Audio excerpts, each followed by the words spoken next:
তোমার সাথে কিছু কথা আছে। তিনি বাসা ভর্তি মানুষ। আমার তোমাকে এই কথাগুলো এখনই বলতে হবে, রাইট নাও। আমার হাতে সময় নেই, ইনফ্যাক্ট আমাদের কারো হাতেই সময় নেই।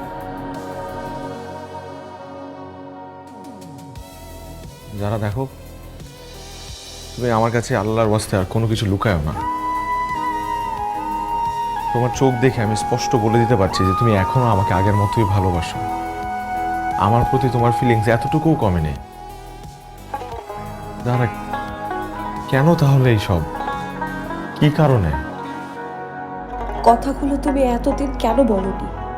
কারণ আমি তোমার অপেক্ষায় ছিলাম। আমার মনে হয়েছিল তুমি যদি আমাকে সত্যি ভালোবেসে থাকো তাহলে তুমি আমার কাছে ফিরে আসবে। আমিও তাই ভেবেছিলাম, অপেক্ষা আমিও করেছিলাম। তাহলে কেন ইচ্ছার বিরুদ্ধে বিয়ে করছো? কেন করছো এগুলো বলো না। আমার মনে হয় তুমি একটু ঠান্ডা মাথায় চিন্তা করো। আমরা আবার আগের মতো হতে পারি না?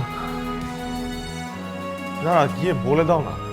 তুমি ফয়সালকে গিয়ে বলে দাও। তুমি প্রয়োজনে তোমার পরিবারকে বলো, সত্যটা বলে দাও।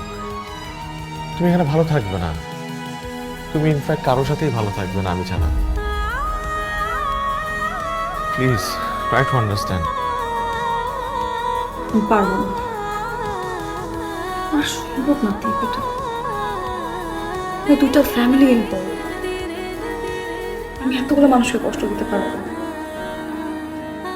দরকার হলে আমি সারা জীবন কষ্ট পাবো, কিন্তু তারপরে আমি পারবো না। প্লিজ যারা লিসেন টু মি, শোনো আমার কথা শোনো তুমি। যারা, আরে কই তোমার হলো? সবাই ওয়েট করছে তোমার জন্য। তুমি তুমি তুমি ঠিক করে দাও, প্লিজ যাও যাও, তুমি এখানে যারা, যাও তুমি। যারা